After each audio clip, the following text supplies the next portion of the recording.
नमस्कार दोस्तों, मेरे इस YouTube चैनल में आप सभी का तहे दिल से हार्दिक अभिनंदन है।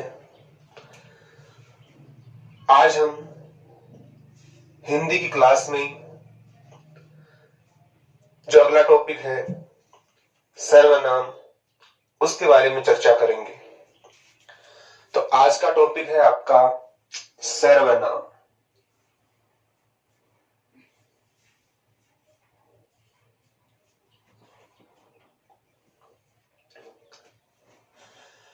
सबसे पहले हम बात करते हैं कि इस सर्वनाम को इंग्लिश में क्या कहते हैं। सर्वनाम को इंग्लिश में कहा जाता है प्रोनाउन, PRONOUN। सर्वनाम को इंग्लिश में प्रोनाउन कहते हैं। सर्वनाम शब्द कैसे बना है? सर्वनाम में दो पद हैं। एक है सर्व, सर्व यानी होता है सभी।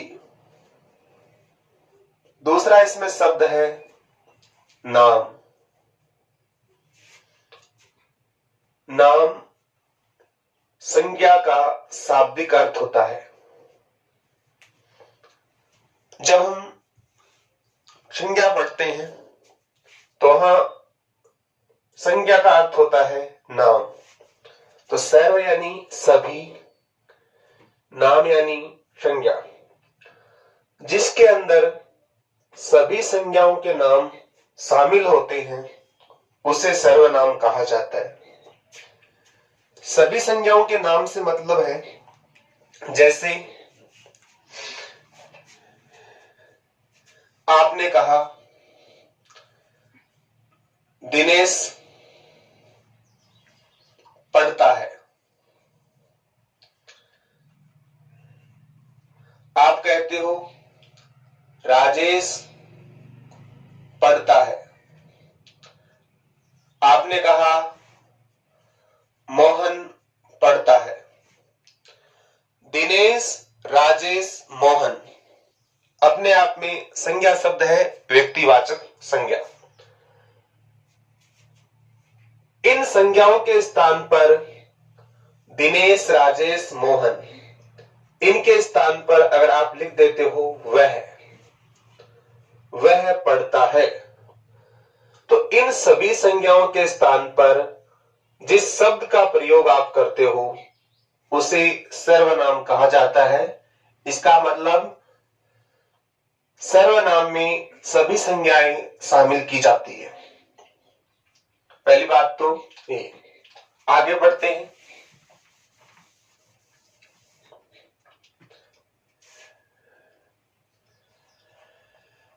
सर्वनाम का मुख्य कार्य क्या होता है? सर्वनाम का मुख्य कार्य होता है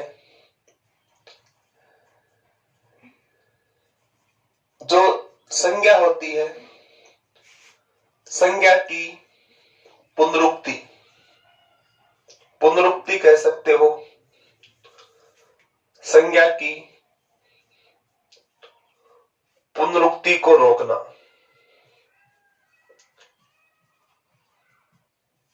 सर्वनाम का मुख्य कार्य होता है संज्ञा शब्दों की पुनरुक्ति, पुनरावृत्ति को रोकना। पुनरुक्ति, पुनरावृत्ति का मतलब होता है किसी शब्द की बार बार आवृत्ति होती है।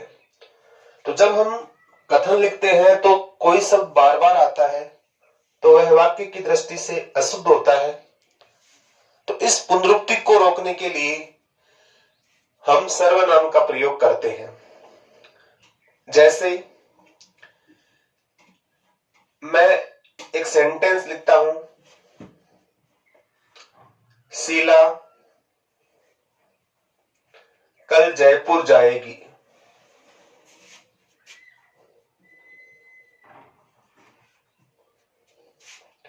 शीला ने नाहरगढ़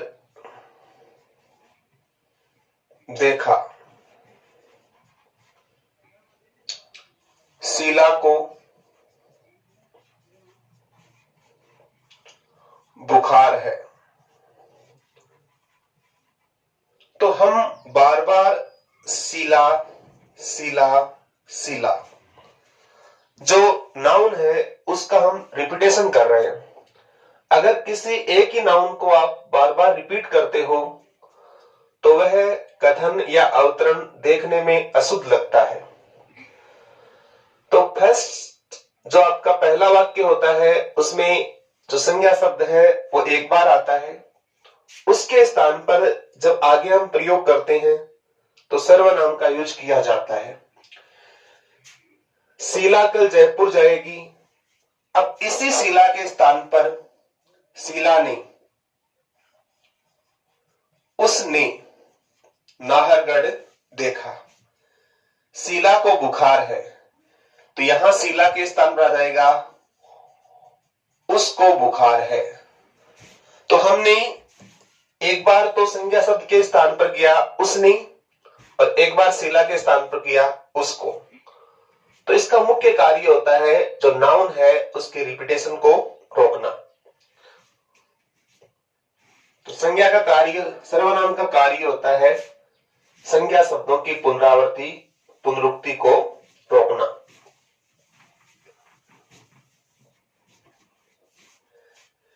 अब हम बात करते हैं सर्वनाम विकारी होते हैं या अविकारी होते हैं। सर्वनाम है वो आपके विकारी होते हैं।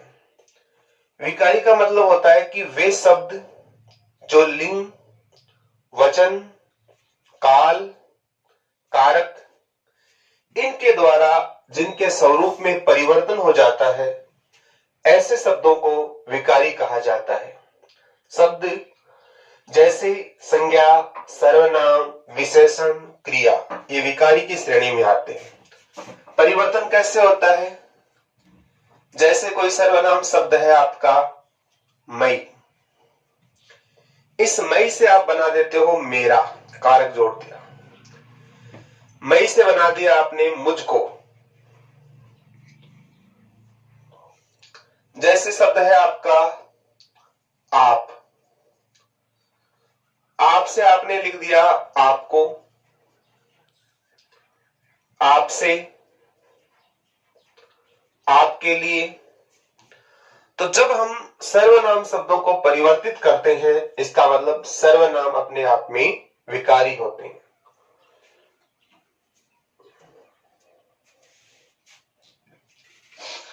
जो सर्वनाम होते हैं उनका लिंग निर्धारण नहीं किया जाता।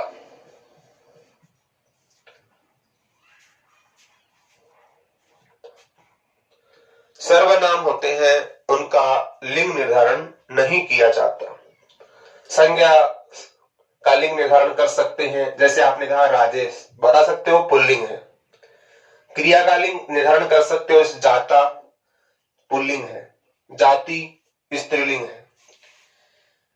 विशेषण का लिंग निर्धारण कर सकते हो, जैसे काला, काली। लेकिन सर्वनाम शब्द है उसका सामान्य रूप से लिंग निर्धारण नहीं किया जाता। जैसे आपके सामने सर्वनाम शब्द है वह, इसका आप लिंग निर्धारण कर सकते हैं क्या? नहीं किया जा सकता। कैसे? अब बताओ, वह पुल्लिंग है या स्त्रीलिंग? नहीं। वह पढ़ता है तो पुल्लिंग, वह पढ़ती है स्त्रीलिंग। मैं पुल्लिंग है या स्त्रीलिंग? मैं पढ़ाता हूं पुल्लिंग, मैं पढ़ाती हूं स्त्रीलिंग। तो केवल सर्वनाम शब्दों का आप लिंग निर्धारण नहीं किया जा सकता। हिंदी में कारक 8 होते हैं। उन 8 कारकों में से किस कारक का प्रयोग सर्वनाम में नहीं किया जाता? तो ध्यान रखना, सर्वनाम में संबोधन कारक का प्रयोग नहीं किया जाता। सर्वनाम में संबोधन कारक का प्रयोग नहीं किया जाता। बाकी अन्य 7 कारक हैं उनका हम सर्वनाम में प्रयोग कर सकते हैं। कर्ता ने, मैंने, कर्म को, मुझको, लेकिन संबोधन कारक है उनका सर्वनाम में प्रयोग नहीं किया जाता। जो आपके कारक चिन्ह होते हैं, जो कारक होते हैं वो सर्वनाम के साथ जुड़ जाते हैं, और अगर कोई कारक चिन्ह है और सामने कोई उसके साथ कोई संज्ञा पद है तो कारक चिन्ह है वो संज्ञा पदों से अलग रहते हैं, सर्वनाम के साथ कारक जुड़ते हैं और संज्ञा से जो कारक है वो आपके अलग रहते हैं। जैसे आपका संज्ञा शब्द है राम, राम ने, तो राम संज्ञा है अलग आएगा, ने कारक है अलग आएगा। जैसे कोई सर्वनाम है आप कहोगे आपने, तो आप और ने दोनों आपके साथ ही आएंगे एक रेखांकन में, आपने। तो कारक है वो सर्वनाम शब्दों के साथ जुड़ता है, संज्ञा शब्दों से अलग रहता है। जैसे आपको लिखना है सेवा में, तो सेवा में ये सही है या फिर सेवा में ये सही है। सेवा शब्द संज्ञा है या सर्वनाम? संज्ञा। में आपका क्या है? कारक। तो कारक है वो संज्ञा से साथ रहते हैं या अलग रहते हैं? अलग रहते हैं। तो सेवा में दोनों अलग अलग आएंगे, जबकि हम ऑलमोस्ट क्या पढ़ते हैं? सेवा में। इस प्रकार से लिखा हुआ होता है जो आपका गलत है। जैसे आपके सामने सब लिखना है हम पर, हम पर ये सही है, ये आपका हम पर ये सही है। देखने की दृष्टि से हम पर हम ऑलमोस्ट अलग अलग लिखते हैं, लेकिन हम शब्द है ये भी क्या है? सर्वनाम, और पर क्या है? कारक। अधिकरण में और पर। तो हम आपका सर्वनाम है, पर कारक चिन्ह है, और सर्वनाम के साथ कारक है वो साथ जुड़ते हैं, इसलिए हम पर आपका ये सही है, और अलग अलग लिखते हो तो आपका गलत माना जाएगा। तो ध्यान रखना, कारक है वो सर्वनाम के साथ जुड़ जाते हैं और कारक संज्ञा शब्दों से आपके अलग रहते हैं। तो अभी हमने 5 बिंदु पढ़े हैं। सर्वनाम किससे बना है? सर्वधन नाम से। सर्वनाम का मुख्य कार्य होता है संज्ञा शब्दों की पुनरावृत्ति को रोकना। सर्वनाम विकारी होते हैं। सर्वनाम शब्दों का सामान्यतः लिंग निर्धारण नहीं किया जाता। सर्वनाम शब्दों में के साथ संबोधन कारक का प्रयोग नहीं होता है। कारक है वो सर्वनाम के साथ जुड़ते हैं और संज्ञा शब्दों से अलग रहते हैं।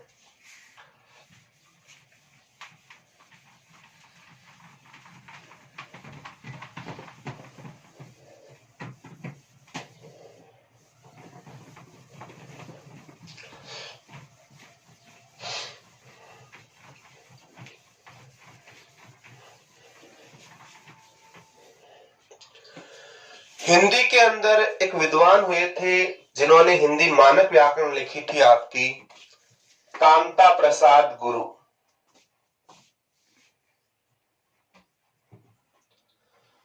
कामता प्रसाद गुरु को हिंदी का पाणिनि कहा जाता है। कामता प्रसाद गुरु को हिंदी का पाणिनि कहा जाता है, जिन्होंने संख्यात्मक आधार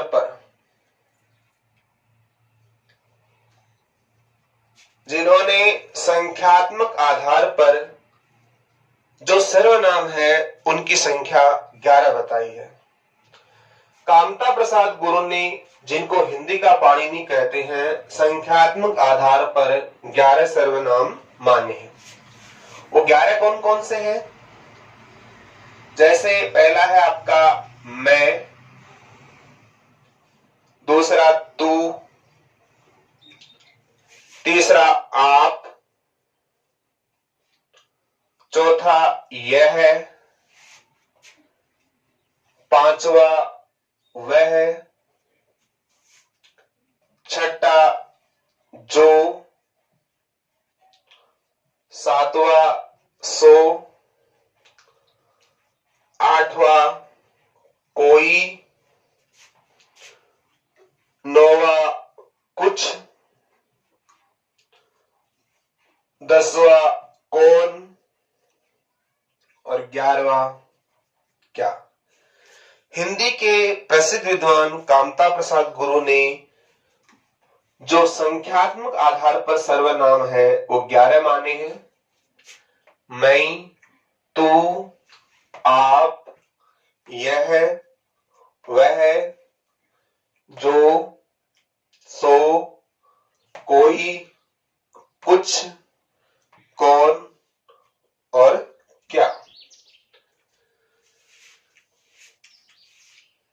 ये 11 सर्वनाम है। कामता प्रसाद गुरु को हिंदी का पाणिनि क्यों कहते हैं? संस्कृत व्याकरण में जो काम पाणिनि ने किया वही काम हिंदी के अंदर कामता प्रसाद गुरु ने किया। एग्जाम में आता है, जैसे पूछा हुआ प्रश्न है, मैं सर्वनाम है, इस मैं का बहुवचन क्या होता है? तो ध्यान रखना, जो मैं सर्वनाम है उसका बहुवचन होता है हम। इंग्लिश में कहते हो आप आई, आई का क्या होता है? वी। तो मैं का बहुवचन क्या होता है? हम, आई का वी। जैसे तू है, हम सामान्यतः तू किसका प्रतीक मानते हैं? अपमान का प्रतीक मानते हैं, जबकि ऐसा है नहीं। जैसे कोई छोटा बच्चा होता है, किसी को ये कहता है कि तू ये काम कर ले, तो हम क्या कहते हैं? नहीं बेटे, ऐसा नहीं कहना चाहिए, ये बड़ा है, इसका सम्मान करो। और तू के स्थान पर हम किसको वरीयता देते हैं? आपको, कि आप ये काम करो। तो नॉर्मल वे के अंदर व्यवहारिक जीवन में तू के स्थान पर आपका प्रयोग बड़ों के लिए करते हैं और तू अपमान का प्रतीक मानते हैं, जबकि वास्तव में ऐसा है नहीं। अगर तू अपमान का प्रतीक होता तो क्या हम तू का प्रयोग भगवान के साथ करते? नहीं। जब भी हम गीत गाते हैं तो बचपन से आपने खूब पढ़ा होगा, तू ही राम है, तू रहीम है, तू करीम कृष्ण खुदा हुआ, तू ही वाहे गुरु, तू यीशु मसीह, राम नाम में तू समा रहा। तो अगर तू अपमान का प्रतीक होता तो कभी हम इसका ईश्वर के साथ प्रयोग नहीं करते। जैसे आप कोई देवी देवताओं की आरती गाते हो, तू अम्बे, तू जगदम्बे, तू काली। ध्यान रखना, तो अपमान का मानते हैं लेकिन अपमान का प्रतीक नहीं होता है। वास्तवता में देखें तो निकटता का प्रतीक होता है और तू के स्थान पर जो आप है उसमें थोड़ी दूरी का भाव आ जाता है। जैसे दो व्यक्ति एकदम क्लोज फ्रेंड होते हैं, जब वो आपस में कहते हैं यार तू ये काम कर, इसका मतलब दोनों में मित्रता गहरी है। और जहां थोड़ी सी दूरी अनुभव करते हैं वहां हम तू के स्थान पर आपका प्रयोग कर देते हैं। एक और ध्यान रखना, जो तू सर्वनाम है उस तू के साथ कभी क्रिया नहीं आती है। तू के साथ केवल किसका प्रयोग होता है? धातु का प्रयोग होता है। जैसे चलना, फिरना, उठना, बैठना, ये क्रिया है और इनमें से ना हटा दोगे धातु बचेगा, चल, उठ, बैठ। तो तू के साथ हमेशा किसका प्रयोग होगा? धातु का प्रयोग होगा, क्रिया का प्रयोग नहीं होगा। और तू के साथ धातु का प्रयोग करने पर जो सेंटेंस है वो आपका आज्ञार्थक सेंटेंस होगा।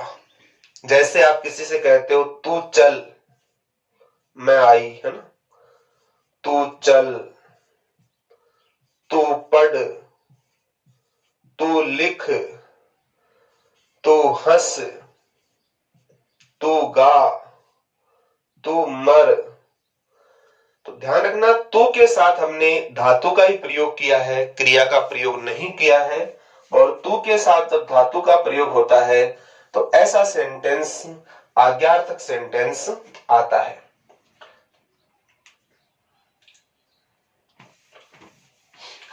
आगे सर्वनाम है आपका आप।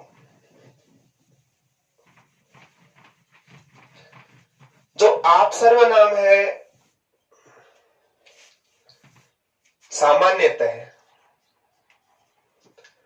आपका प्रयोग हम मध्यम पुरुष के लिए करते हैं। मैंने कहा आप पढ़ो, तो जब आपका प्रयोग सामने वाले व्यक्ति के लिए करते हैं, आप खाना खाओ, आप हंसो, तो जब आपका प्रयोग किसी व्यक्ति के लिए करते हैं, सामने वाले के लिए, जो श्रोता होता है, सुनने वाला, आपकी बात सुनने वाला, ध्यान रखना आपका प्रयोग जब किसी श्रोता के लिए किया जाए, सुनने वाले व्यक्ति के लिए करते हैं, तो वहां आप मध्यम पुरुष होता है। जैसे आपका प्रयोग अगर आप खुद के लिए करते हो, स्वयं के लिए करते हो, जब आपका प्रयोग खुद के लिए किया जाता है तो वहां निजवाचक सर्वनाम होता है। यहां मध्यम पुरुष में पुरुषवाचक सर्वनाम, और आपका प्रयोग खुद के लिए होता है निजवाचक सर्वनाम। जैसे आप कहते हो ना, आप भला तो जग भला, आप भला, आप यानी खुद भला, तो खुद के लिए यूज करते हैं तो होता है निजवाचक। अगर इसी आपका प्रयोग किसी तीसरे व्यक्ति के लिए कर देते हो तो अन्य पुरुष हो जाता है। जैसे मान लो एक सेंटेंस लिखा, मोदी भारत के प्रधानमंत्री हैं,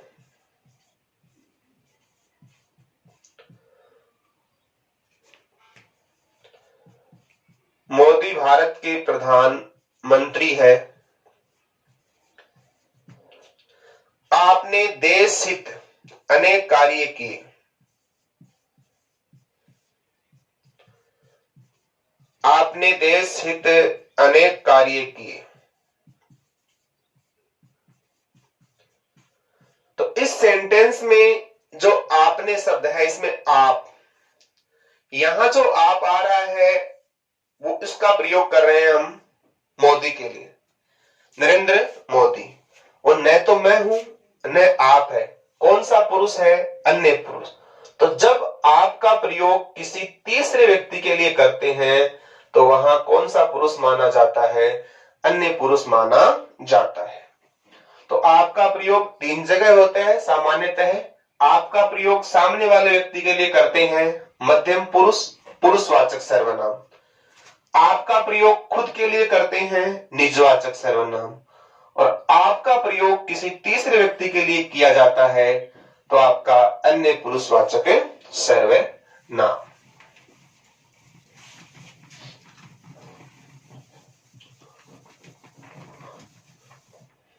आगे यह और वह, यह और वह है इंग्लिश में दिस और दैट। यह है वो निकटवर्ती सर्वनाम है, यह है आपका निकटवर्ती सर्वनाम, और वह है आपका दूरवर्ती सर्वनाम है। यह और वह में यह आपका निकटवर्ती सर्वनाम है, वह आपका दूर। यह कलम है, नजदीक की वस्तु को दर्शाता है। वह गाड़ी है, वह दूर की वस्तु को इंडिकेट करता है। यह से आप बना सकते हो, जैसे यह से आपका इस बन जाता है, यह से आपका इसे, यह से आपका इसने, वह से आपका बन जाता है उस, उसे, उसने आदि। तो यह है और इससे बनने वाले इस, इसे, इसने, ये सभी निकटवर्ती सर्वनाम है। वह है और इससे बनने वाले उस, उसे, उसने, ये दूरवर्ती सर्वनाम है। एग्जाम में आता है निम्न में से कौन सा निकटवर्ती सर्वनाम है और कौन सा आपका दूरवर्ती सर्वनाम है। जो सो ये संबंधवाचक में आते हैं, कोई कुछ अनिश्चयवाचक में आते हैं, कौन और क्या ये आपके प्रश्नवाचक सर्वनाम के अंदर इनका प्रयोग किया जाता है।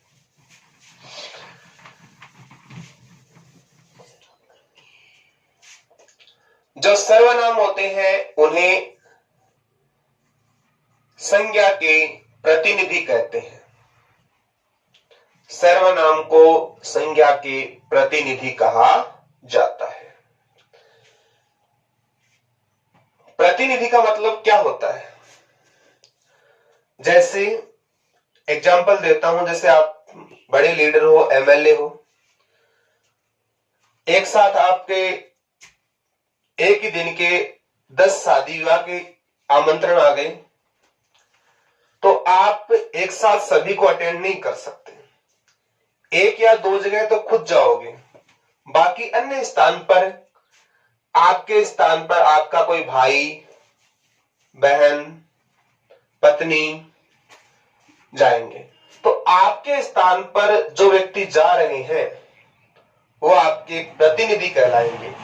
वैसे ही संज्ञा के स्थान पर जो शब्द आएंगे उन्हें क्या कहा जाता है? सर्वनाम। ये जो परिभाषा दे रखी है कि सर्वनाम को संज्ञा के प्रतिनिधि कहा जाता है, ये कहा गया है, आपका पुस्तक है भाषा चंद्रोदय, भाषा चंद्रोदय के अंदर। तो सर्वनाम है संज्ञा के प्रतिनिधि कहते हैं। हम बचपन से पढ़ते आ रहे हैं, संज्ञा के स्थान पर काम आने वाले शब्द, संज्ञा के स्थान पर काम आने वाले शब्द, जिन शब्दों का हम प्रयोग संज्ञा शब्दों के स्थान पर करते हैं उन्हें ही सर्वनाम कहते हैं। जैसे मैं, तो, आप, यह, वह आदि। तो जिन शब्दों का प्रयोग आप संज्ञा के स्थान पर करते हैं उन्हें सर्वनाम कहते हैं, और संज्ञा के स्थान पर आने के कारण ही इन्हें संज्ञा के प्रतिनिधि कहा जाता है। अगर हम बात करें कि मौलिक दृष्टि से या स्वरूप दृष्टि से सर्वनाम के कितने भेद होते हैं, यानी सर्वनाम के स्वरूप कितने होते हैं, तो ध्यान रखना सर्वनाम के स्वरूप दो होते हैं। एक होता है आपका मौलिक सर्वनाम, दूसरा होता है आपका यौगिक सर्वनाम। सर्वनाम के दो स्वरूप होते हैं, मौलिक और यौगिक। जो मौलिक शब्द बना है वो बना है मूल, मूल में आपका प्रत्यय है इक, तो मूल में इक लगाने से मौलिक। यौगिक शब्द बना है वो आपका बना है योग, योग में इक लगाने से यौगिक बनता है। अगर कोई सर्वनाम अपने मूल स्वरूप में है उसे कहा जाता है मौलिक। जैसे मान लो मैं है, मैं सर्वनाम का मूल स्वरूप है, मौलिक सर्वनाम कहलाएगा। अगर मैं के स्थान पर आपने बना दिया मैं से मेरा, मैं से मुझे, मैं से मुझको,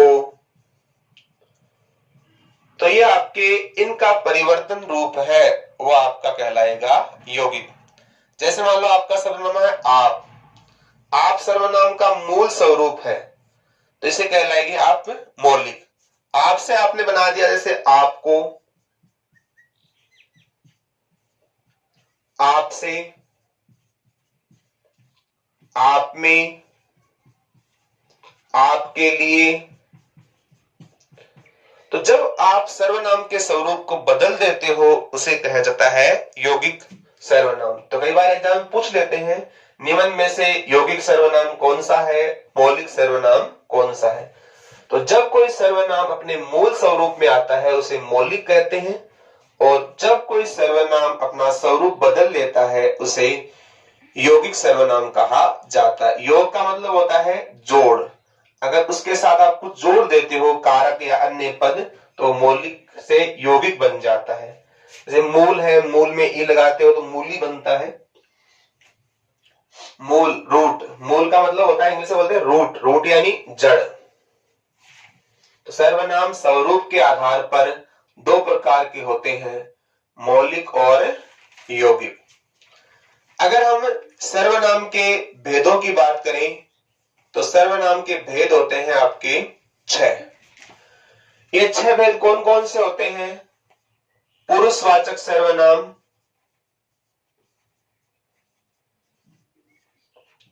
दूसरा निजवाचक सर्वनाम, तीसरा प्रश्नवाचक सर्वनाम, चौथा निश्चयवाचक सर्वनाम, पांचवा अनिश्चयवाचक सर्वनाम, और छठा संबंधवाचक सर्वनाम। तो सर्वनाम के भेद 6 होते हैं। पुरुषवाचक, निजवाचक, प्रश्नवाचक, निश्चयवाचक, अनिश्चयवाचक और आपका संबंधवाचक। तो ये सामान्यतः है सर्वनाम के बारे में जानकारी है। आगे हम पढ़ेंगे पुरुषवाचक, निजवाचक, इनके भेदों के बारे में नेक्स्ट क्लास में। आज के लिए इतना ही, फिर मिलते हैं। अगर आपको मेरा पढ़ाया गया पसंद है तो आप मेरे चैनल को लाइक करें, सब्सक्राइब करें। आप सभी का धन्यवाद।